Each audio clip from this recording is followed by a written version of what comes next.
This morning I would continue with the preaching report so that we will have a complete knowledge of the messages during the Binyan conference, so that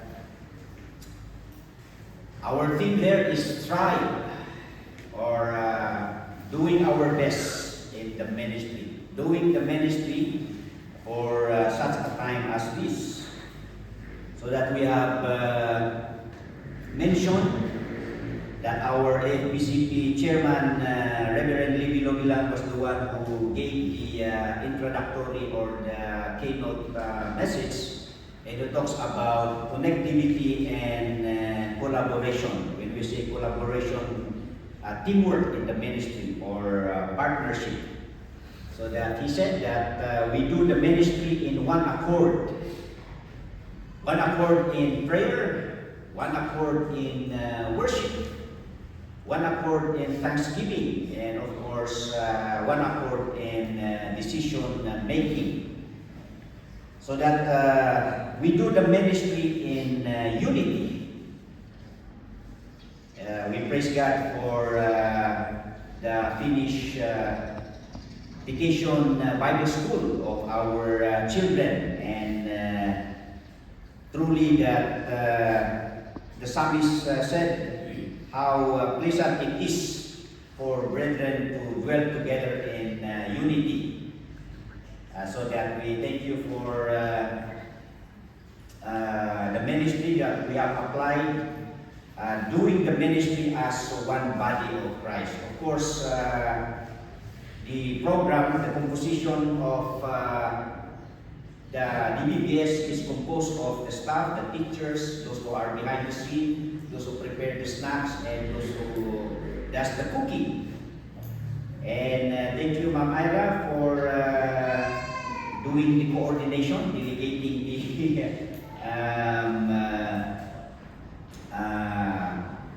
the whole program, so that we were blessed with an effective result. We have in Idamo, during the first day, at least mga 90 pa yung mga students, and then umabot tayo ng 115, and at the end, we ministered to 120 children with few teachers. So thank you for the cooperation of each one. So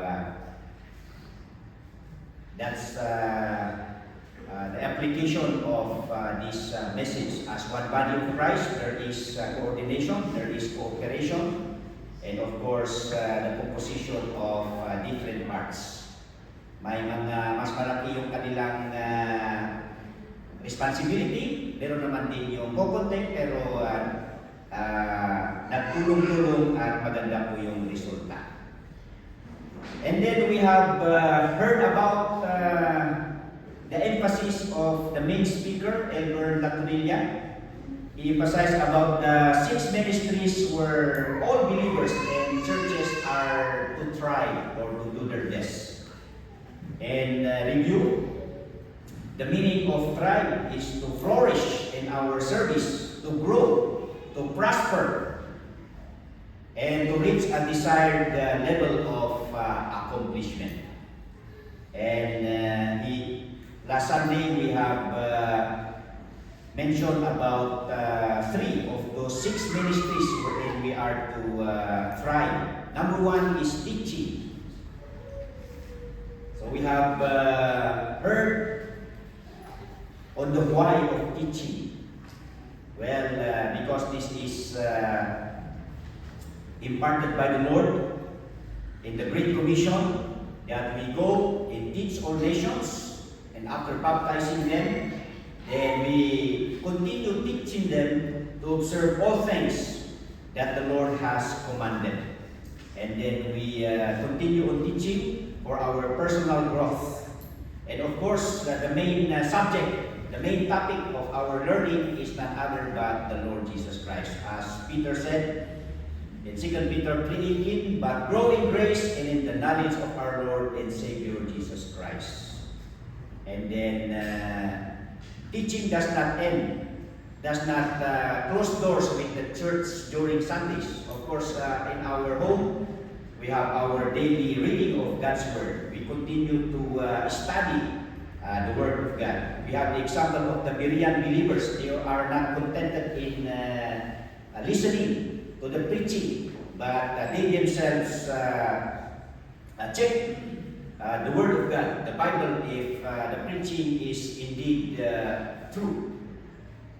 And then the objective of teaching is that to produce stable believers. In Ephesians 4:14, it says there that we henceforth be no more children, tossed to and fro and carried about with every wind of doctrine, by the sleight of men and cunning craftiness, whereby they lie in wait to deceive. And then second purpose of teaching is to produce saintly believers.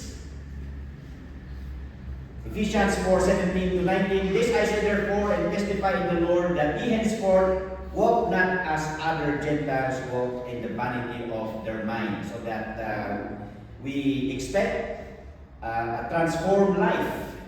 And then thirdly, teaching not only produce stable believers, saintly believers, but of course serving believers.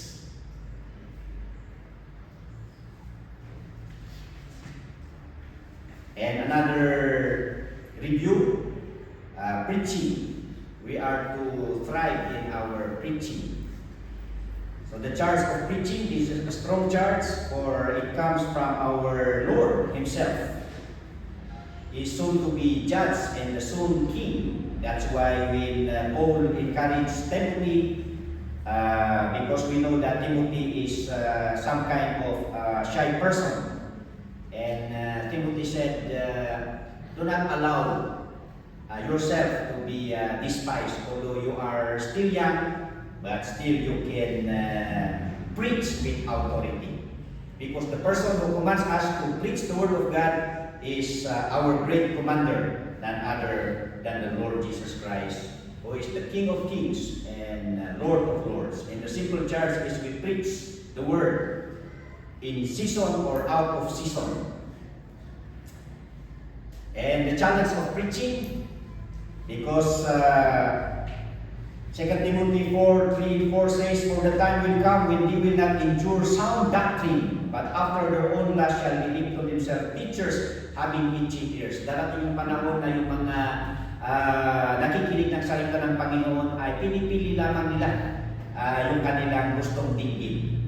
So pag sa church na puro review siguro, puro correction, ay ayaw na nilang makinig, no? Kasi yung gusto lamang nila ang masunod. And of course, the character of preaching, we are to be vigilant, meaning to say let us safeguard or bantayan natin, especially during our times na marami ng mga nagtuturo ng mali. Okay? There are a lot of false teachers. So let us be vigilant and let us also be valiant. 2 Timothy 4:5 says, but watch thou in all things, endure afflictions, and do the work of an evangelist, to make full proof of thy ministry. So that in our ministry of preaching, we are vigilant, we are valiant, and become victorious. So yung pangatlo is praying. We thrive in praying. As the early believers in Acts 2:42, they continued steadfastly in the apostles' doctrine and fellowship and in breaking of bread and in prayers. We have said last time that the importance of prayer is that it taps the power of God. We still believe that prayer is power, and it is the easiest step to God. We have explained last time that in the early times it is hard to come before God because we need to do animal sacrifices and we need a priest to intercede for us or to mediate us before God. And the importance of prayer is that it reaches others. We can pray for people who are are far, even people whom we don't know. Of course, during our prayer time, we have this prayer request of sick people, sick brethren. Although we do not know them because it is a prayer request, then we can pray for them. And then praying, of course, everybody can do it. The word everybody here is, of course, all believers. And the extent of prayers is that we pray for all people in supplication for their need. And as we pray, then we do worship and intercession, that is on behalf of others, and of course, thanksgiving. So the effect of prayers, it leads to a peaceful life in godliness. 1 Timothy 2 verse 2, that we may lead a quiet and peaceable life and all godliness and honesty. Jesus who gave himself a ransom for all to be testified in due time. And secondly, it pleases the Lord. Prayer, it says there, for this is good and acceptable in the sight of God our Savior. And it leads to the salvation of others. 1 Timothy 2:4, who will have all men to be saved and to come unto the knowledge of the truth. And now, the fourth one, where all believers and churches should do their best or try to grow, to prosper. So the fourth point by our main speaker is we thrive on giving sa pagbibigay. And there are three reasons why we need to thrive on this aspect. Number one, because we are stewards of God's blessings. What does it mean to be stewards? We are managers of God's blessing. That's the meaning, the simple meaning. Because in this life, we cannot say that we own anything. Because in Psalms 24 verse 1, it says there, the earth is the Lord's and the fullness thereof, the world and they that dwell therein. So wala po tayong pagmamayari. Ito pong lahat ng blessing sa ating kamay ay pinagkaloob lamang ng Panginoon, and we just manage them. And katotohanan, pag namatay tayo, of course, wala tayong madadala sa ating mga kayamanan, kahit ang pera natin. Of course, ang madadala lamang natin ay yung ating kaluluwa. Pag tayo ay tumanggap sa Panginoong Hesus, of course, yung ating Kristiyanong pamumuhay at saka yung paglilingkod natin. And it says there, tunay nga po that all the blessings comes from the Lord. James 1:17, every good gift and every perfect gift is from above and cometh down from the Father of lights, with whom is no variableness, neither shadow of turning. So pinagpala po tayo. And 1 Peter 4:10, as every man hath received the gift, even so minister the same one to another as good stewards of the manifold grace of God. Tagapamahala. 1 Corinthians 4:1-2, let a man so account of us as of the ministers of Christ and stewards of the mysteries of God. Moreover, it is required in stewards that a man be found faithful. Alright, second reason why we thrive in giving is that we are strangers. We are strangers of the earth. And of course, the Lord Jesus Himself, when He was teaching, Matthew 6:19-21, saying to the crowd, lay not up for yourselves treasures upon earth, where moth and rust doth corrupt, and where thieves break through and steal. But lay up for yourselves treasures in heaven, where neither moth nor rust doth corrupt, and where thieves do not break through nor steal. For where your treasure is, there will your heart be also. Before the encounter of the rich young ruler, Jesus already thought about investing in heaven. In Luke chapter 12 verse 33-34, He says, "Sell that ye have, and give alms. Provide yourselves bag which wax not old, a treasure in the heavens that faileth not, where no thief approacheth, neither moth corrupted. For where your treasure is, there will your heart be also." That's why in Matthew 19:21, when this rich young ruler come to appreciate the Lord Jesus Christ, and he is so proud of fulfilling the commandments, but then Jesus tested him and said, "If thou wilt be perfect, go and sell that thou hast, and give to the poor, and thou shalt have treasure in heaven, and come and follow me." And we know the story. The rich young ruler was not happy about it. He was so sad because he is more concerned of earthly treasures. Well, as the speaker said, "Well, today are for here and now. We cannot bring it there, but we can send it there." Tunay, hindi natin madadala yung ating kayamanan doon, pero pwede nating dalhin doon by, of course, using our resources, the blessings that God gave us in support of His ministry. And the third reason why we are to thrive in giving, we are not only stewards and strangers on this planet, but we are sincere followers of the Lord. When we say sincere, it speaks of a genuine follower of the Lord. And we can see in 2 Corinthians 8, verse 8 to 9, there was actually this agreement of the churches in Macedonia that they will help the suffering brethren in Jerusalem.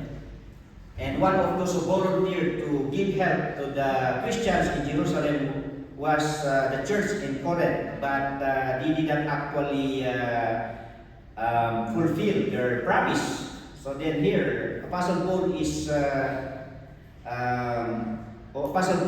wrote to them and saying, "I speak not by commandment, but by occasion of the forwardness of others, and to prove the sincerity of your love." Sinisingil ni Apostle Paul yung sinseridad ng kanilang pagmamahal. Dahil nag-volunteer sila, pero nung dumating na yung panahon para i-collect yung tulong papunta sa mga kapatid sa Jerusalem, ay hindi sila nagbigay. So dito, ni-remind ni Paul sa kanila, "For ye know the grace of our Lord Jesus Christ, that though He was rich, yet for your sakes became poor, that ye through His poverty might be rich." Sabi nga nila, you can give without loving, but you cannot love without giving. And then 2 Corinthians 8, 1 to 7. So ito yung context nitong pag-remind ni Apostle Paul and pag-singil ni Apostle Paul sa mga taga-Corinth, because their fellow Macedonian churches have already contributed for the benevolence of the Jerusalem brethren. So in verse 1, "Moreover, brethren, we do you to wit of the grace of God bestowed on the churches of Macedonia, how that in great trial of affliction, the abundance of their joy in their deep poverty abounded unto the riches of their liberality. For to their power I bear record, yea, and beyond their power they are willing of themselves, praying us with much entreaty that we would receive the gift and take upon us the fellowship of the ministering of the saints."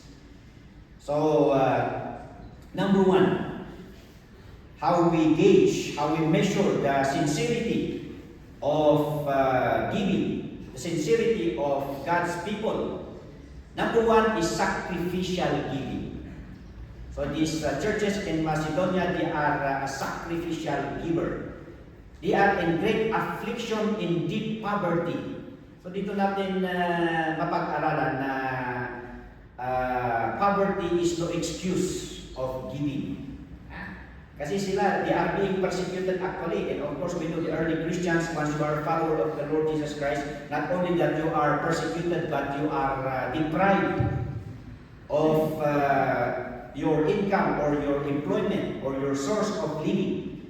But here are the believers, even in their persecution and their deep poverty, they have no source of income, but they are so willing to give. Dito nga sabi ni Apostle Paul, verse 4, pray us with much entreaty that we should receive the gift. Kasi sabi ni Apostle Paul, mas kailangan nyo yan, bakit nyo pa ibibigay? So parang ang feeling ni Apostle Paul dito, gusto niyang i-accept yung mga taga-Macedonia. Gusto niyang i-accept sila, hindi na kailangan magbigay. Pero yung mga members mismo doon, sila yung pumipilit kay Apostle Paul na, no, we want to be a part. This is our fellowship with the brethren. Although they do not know those brethren in Jerusalem, kasi wala pang time na nagka-fellowship sila eh. Wala pa silang binyan conference noon. Pero dito, that is our fellowship. Please include us in giving. So that is their sacrifice. And of course, they are selfless giver. Hindi nila,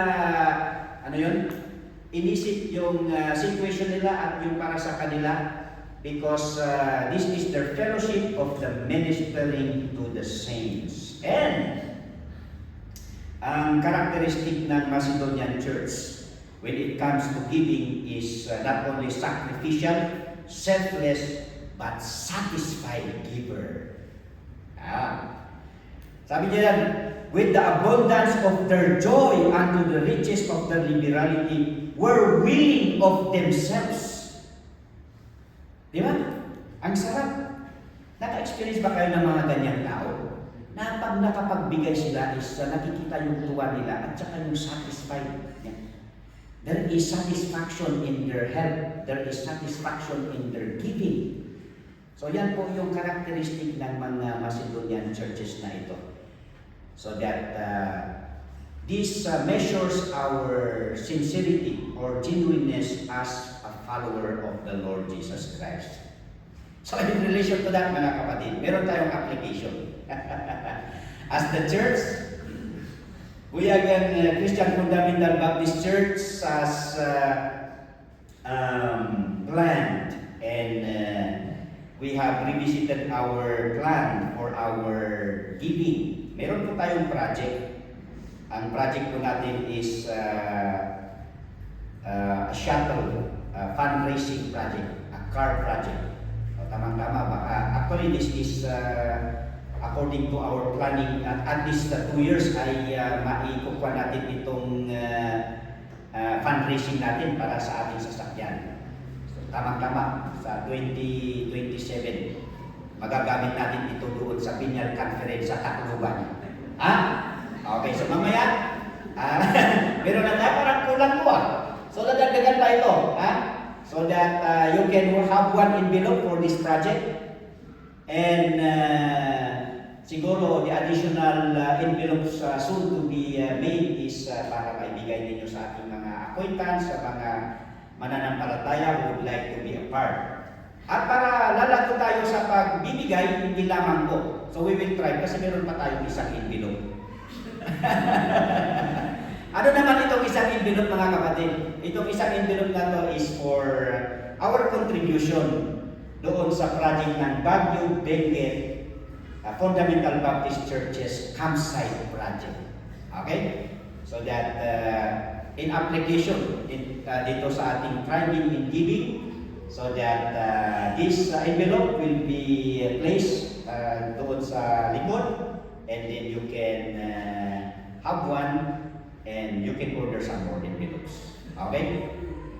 So, timely pala itong envelope na to. Okay. Punta na tayo dun sa pang-5. So, we thrive in giving, mga kapatid. Amen ba, mga kapatid? Amen. Okay. We thrive in worshiping. According to our speaker, we need to do our best and we grow in our worship, mga kapatid. So that the definition of worship, number 1 is to honor or show reverence for us a divine being or supernatural power. Okay? And then to regard with great or extravagant respect or devotion. And 3, to esteem with excessive admiration. And the 4th one, and I like this kind of definition, to ascribe worth and value. As our song leader have read a verse of worship, the word ascribe. We give to Him what is due to His name, and we ascribe to Him His word. That is actually the old English of worship. Worship. Yeah. So this is a condition or a state of being deserving. So when we come to worship, then we give to God what is due to Him. Of course, our respect, obedience, and our devotion. And according to our speaker, not only that he defined worship, letter B, the description of worship. And number 1, it says there, it is a celebration of God's goodness. When we come to worship, we celebrate the goodness of God. We diminish even just a week on how the Lord has preserved us. At ngayon na medyo tumatanda tayo at parang nasimulan na tayo ng mga sakit. Parang dito na lang natin na-appreciate yung everyday na pag-upload ng Panginoon sa atin, di ba? Hindi katulad ng kabataan natin na parang ang feeling natin is talagang malakas tayo. Pero pag tumatanda na pala tayo, talagang everyday, ma-acknowledge mo how the Lord sustain you. Yan. So Psalms 95, 1-2, "Oh come, let us worship, or let us sing unto the Lord. Let us make a joyful noise to the rock of our salvation. Let us come before His presence with thanksgiving and make a joyful noise unto Him with psalms." And then it is an adoration of God's greatness. That is worship. We acknowledge that God is sovereign, He is holy, and all the attributes. For the Lord is a great God, a great King above all gods. In His hand are the deep places of the earth. The strength of the hills is His also. The sea is His, and He made it, and His hands formed the dry land. He is a great God, He is the Creator. And thirdly, it is a participation of God's people. Psalms 95, 6-7. "Let us worship and bow down, let us kneel before the Lord our Maker, for He is our God, and we are the people of His pasture and the sheep of His hand." Kaya nga sabi ni Jesus Christ, kung wala nang taong pagsamba sa Kanya, hindi siya nag-aalala. Because we are not only the creation that gives worship to the Lord. Even the stones can praise the Lord. Even the trees, their leaves will clap their hands to worship the Lord. But it is more for us, humankind, human beings, that we come together to worship God. And it is a demonstration of respect and obedience. Kaya sa Psalms 95, verse 7-11, in this passage, it says here, "Today, if you will hear His voice, harden not your heart, as in the provocation, as in the day of temptation in the wilderness. When your fathers tempted me, proved me, and saw my work, 40 years long was I grieved with this generation, and said, It is a people that do err in their heart, and they have not known my ways, unto whom I swear in my wrath that they should not enter into my rest." So this is the psalmist calling the people of Israel to come and worship, and not to follow the disobedience of their foreparents. So that is the description of worship. It is a celebration, it is an adoration, it is a participation, and it is also a demonstration. So that true worship is the matter of the heart. And true worship also calls for beauty and quality. So that when we worship, it should be a winsome and charismatic. Not the charismatic group. So that even in our worship, people would come and see the beauty of our worship, and this will encourage them to come and worship. So the direction of worship. Number one, the Lord is glorified. And of course, the believers are edified. Why do the believers are edified? Of course, God Himself speaks to us through His Word. And we preachers are just the spokespersons. And we are built in our spiritual lives when we hear the Word of God. And of course, another purpose of worship is not only to glorify God, to edify the believers, but the unsaved are evangelized. This is an opportunity where they come, when we bring them, that they come to hear the Word of God, especially the Gospel, and would come to the saving knowledge of the Lord. So in Psalms 96, 1-13, it says there, "Oh, sing unto the Lord a new song, sing unto the Lord all the earth.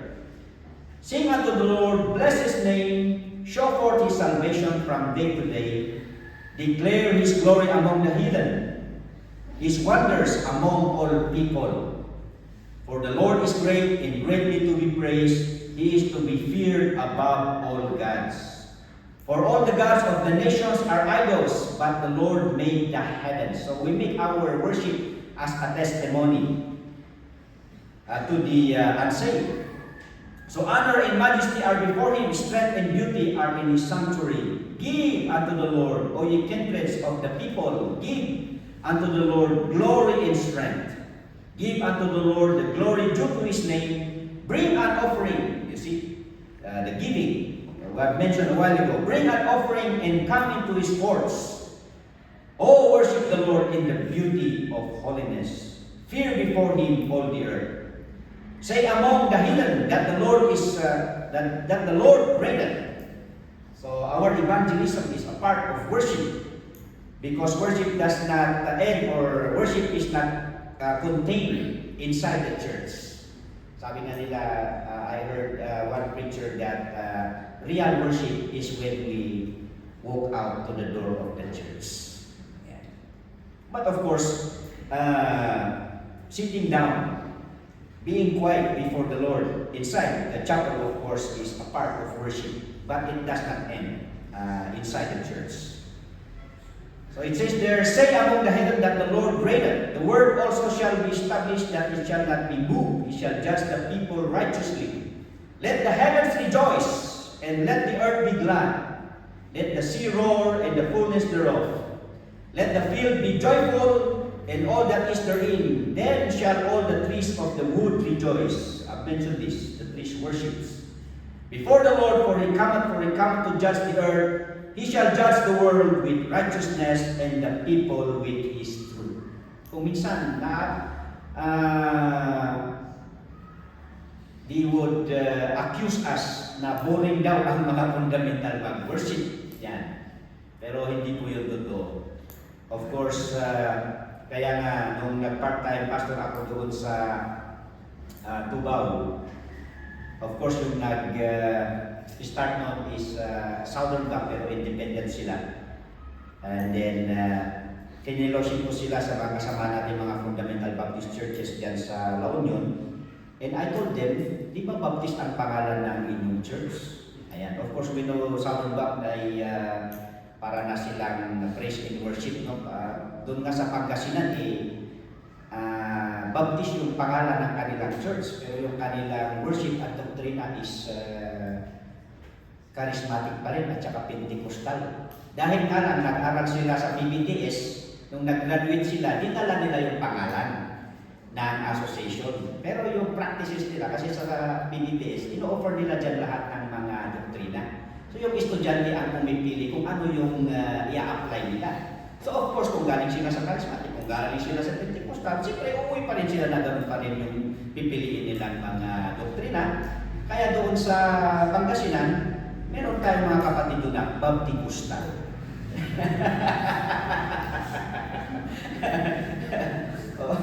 Baptista. Pero dito sa Tubao, sabi ko sa kanila, well, siyempre kung minsan ang music, that is a preference. At saka sabi ko sa kanila, well, ang maganda na lang natin gawin natin is pag-aralan natin actually yung mga classic hymns. Sabi ni Baptist Ketos, wala kayong kaalam-alam sa mga classic hymns. At saka pag makipag-fellowship tayo sa mga churches na kasama natin sa association, at least hindi kayo maisol sa lumina. Yan. Para pag mag-worship tayo sa kanila, then we know how to worship the Lord solemnly. And of course, we know how to worship the Lord with praise and worship kind of music. Pero it says there, of course, what matters is the heart when we worship. Yan. Kung minsan, naglalagto kayo magpaiso, bayan nga paiso, kantaan mo, hindi, puso'y pag-adayo at kiniapo Diyos. Yan. And of course, yun po ang direction of worship. The Lord is glorified, the believers are edified, and the unsaved are evangelized because they see na yung ating pag-worship sa Panginoon ay tunay, true with our worship. Alright. And then, last, doon sa preaching ng ating main speaker, Elmer Latulidia. We thrive on evangelism or evangelizing and mission. This is not new to us. Of course, the Great Commission, we go, teach, baptize, and teaching them to observe all things whatsoever I have commanded you. And the background of the command. In verse 18 of Matthew 28, and Jesus came and spake unto them, saying, all power is given unto me in heaven and in earth. The very reason why we are to go and evangelize, because of the command of the Lord Jesus Christ. And why do we honor the command of the Lord Jesus Christ? The very reason for that is because all authority was entrusted to Him. Of course, by God the Father. And when did He give all the authority?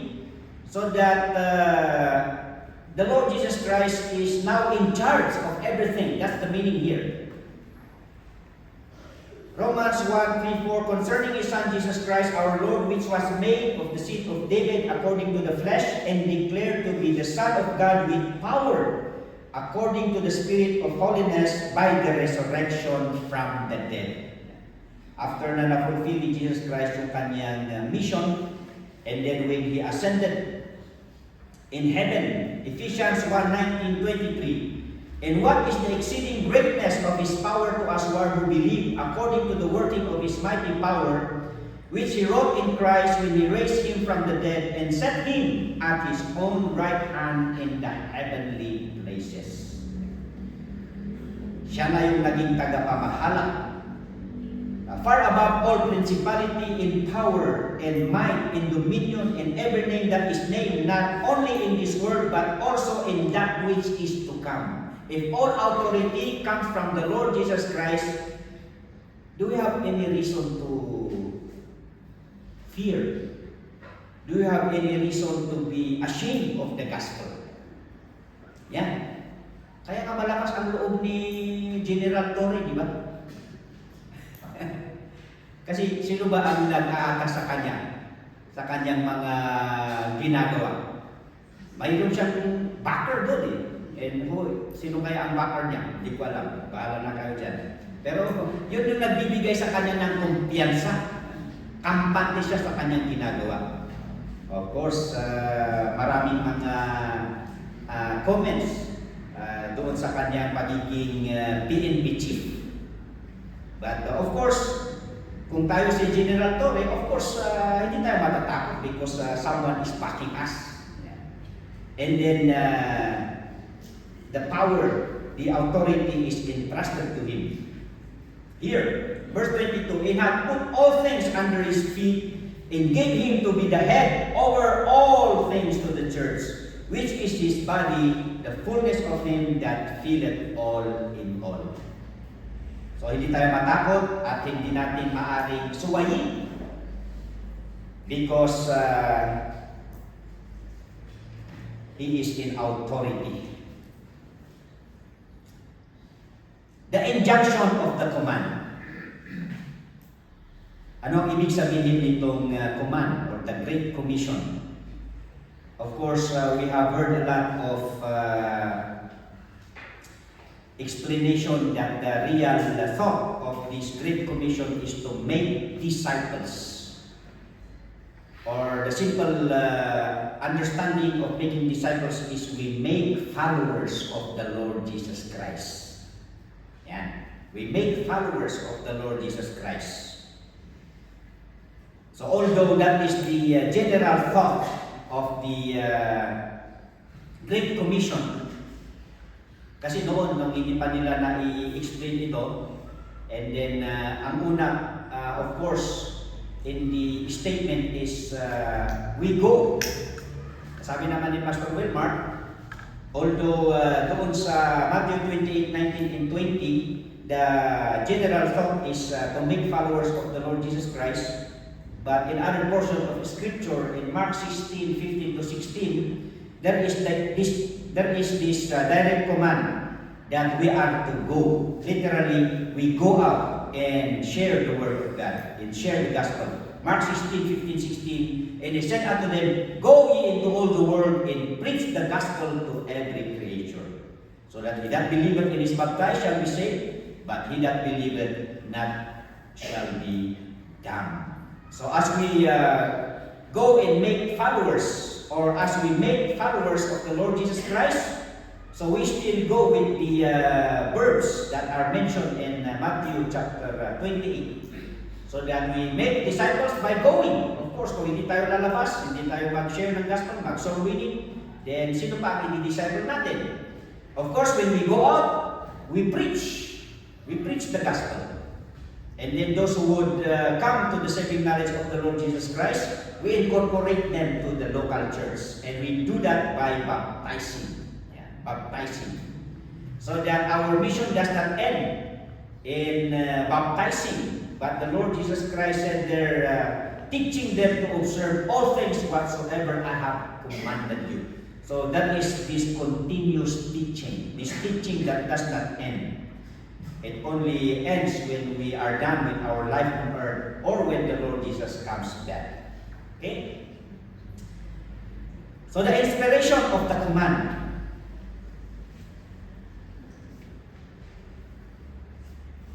Obviously, Matthew 28 verse 20, and lo, I am with you always, even unto the end of the world. So that phrase, that words, when the Lord said, I am with you always. Number one, it implies His abiding presence. Of course, wherever we go, God is, or the Lord is with us because He is in our hearts. It implies His abiding presence. Hebrews 13:5, for He had said, I will never leave thee nor forsake thee. Kaya nga, we could never say that we are alone. Because His abiding presence is with us all the time. And of course, His presence means His assuring provision. Yeah. It implies His assuring provision. Mark 10:28-30. Then Peter began to say unto him, Lo, we have left all and have followed thee. And Jesus answered and said, Verily I say unto you, There is no man that hath left house, or brethren, or sisters, or father, or mother, or wife, or children, or lands for my sake in the Gospels, but he shall receive 100-fold now in this time. Kaya mayroong missionary nag-check doon sa hymn natin na, so send I you to labor unrewarded. So sabi niya, mistake daw yun. Because here, the verse says, when we follow the Lord, when we serve the Lord, not only we are promised of heavenly rewards, but even in this time, during our present existence on earth, sabi niya, but he shall receive 100-fold now in this time, houses and brethren and sisters and mothers and children and lands with persecutions. Yun na, may kasali pang persecution. Of course, the Lord allows persecutions because this is one way that we accumulate rewards in heaven. Okay? And in the world to come, eternal life. Yeah. We are assured of His provision. And then thirdly, it implies His attentive protection. Anong ibig sabihin yan? Attentive protection. Ang ibig sabihin ng attentive protection is that, of course, being a Christian, even in being faithful, in even being serving the Lord, does not assure us of blessing all the time, or life would just come so easy. So that in 2 Corinthians 4:8 to 10, we are troubled on every side, yet not distressed. We are perplexed, but not in despair. Persecuted, but not forsaken. Cast down, but not destroyed. Always bearing about in the body the dying of the Lord Jesus, that the life also of Jesus might be made manifest in our body. Marami kasing mga Christians, lalo na sa counseling, sabi nila, bakit sa akin pa nangyari ito, Pastor? Faithful naman ako. Di ba? Parang ganyan yung kwa nila. Ganyan actually ang nangyari kay Job. Kaya pinipilit ng Job's friends, hindi, pero kang tinatagong kasalanan, kaya ka nagkaganyan. Kaya ka nagkasakit. So yun yung kanilang side, no? Pero in the life of Job, doon natin matutunan na this kind of trials, we are not exempted. So that being faithful, serving the Lord does not assure us na walang darating sa atin na mga pagsubok o kahirapan. Yeah. Pero sabi dito ni Apostle Paul, hindi siya nag-aalala. This is actually a big lesson kay Job. Na kaya nung si Apostle Paul, of course, Paul knows the life of Job. So that sabi niya, we are troubled on every side, yet not distressed. Kahit na ito yung nangyayari sa atin ngayon, alam natin na alam ng Panginoon. Kasi si Job, ang sa kanya is, ang akala niya is nalimutan na siya ng Panginoon at hindi na alam ng Panginoon yung nangyayari sa kanya. Kaya at the end of the book of Job, sabi ni God sa kanya, bakit nasaan ka ba nung sinimulan ko ang mundong ito? Implying that alam niya na lahat yung nangyayari. Hindi niya na nakikita yung sa malapitan, pero nakikita ng Panginoon Diyos ang pangkalahatan. So that is His attentive protection. Kaya pag may mga pagsubok kayo sa inyong mga buhay, huwag niyong sabihin na nalimutan na kayo ng Panginoon at binayaan na kayo ng Panginoon. So that here, we are cast down, we are not destroyed. But of course, during difficulties, this is our time to reflect the Lord Jesus Christ. Acts 20:24, but none of these things move me, neither count I my life dear unto myself, so that I might finish my course with joy in the ministry which I have received of the Lord Jesus, to testify the gospel of the grace of God. And then another one, 2 Corinthians 4:16 to 18, for which cause we faint not. Yan. Ang daming mga pagsubok. And then that is actually expected. Na? Pag tayo ay Kristiyano, of course, culture would be against us. our spiritual enemy would be against us, and then we would really struggle in winning people to Christ. And it says here, we faint not, but though our outward man perish, yet the inward man is renewed day by day. Sa ating sa mga senior citizen pala, hindi pa pala ako senior citizen, no? Sabi ni Pastor Jones, naumpisahan ka na. At doon, medyo nakaka-relate na ako sa inyo. Yan. So, yung katawang lupa natin ay talagang bumibigay, humihina. Huwag nating hayaan na yung spiritual life natin ay humina din. Yan. Lumakas. Mas lumalakas yung ating spiritual life. Yet, the inward man is renewed day by day. For our light affliction, which is but for a moment, worketh for us a far more exceeding in eternal weight of glory. Kung sino pala ang mas maraming pagsubok sa buhay, is mas lalong dumagdagsan niya yung kanilang rewards. While we look not at the things which are seen, but at the things which are not seen, for the things which are seen are temporal, but the things which are not seen are eternal. Yes, mga kapatid. That's the inspiration of the command. His abiding presence, assuring provision, and attentive protection. So that we do all our trials and difficulties for the glory of the Lord. Okay, so that's the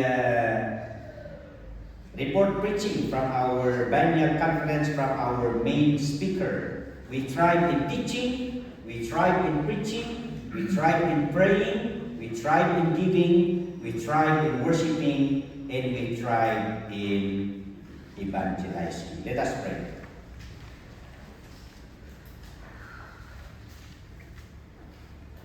Truly, Father God, there are many aspects of our Christian life and service that we need to comply, or we need to do, we need to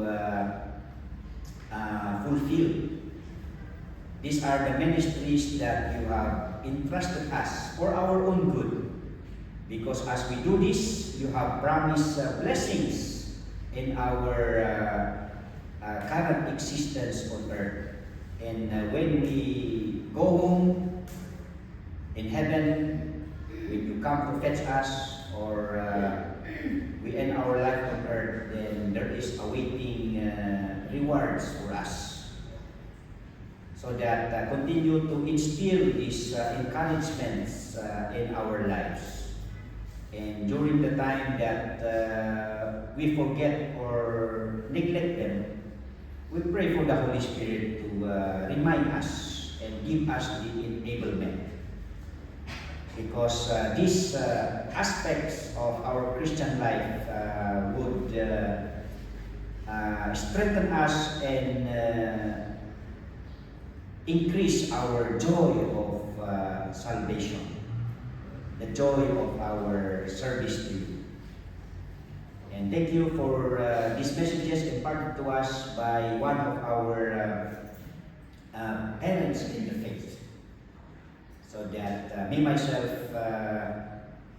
is not contented when I will not relay these encouraging and important messages to everyone and to this church. So thank you for giving us a quiet moment to learn of these things and to hear of these things, so that may you work the rest of these messages in all our lives. For we pray in Jesus' name.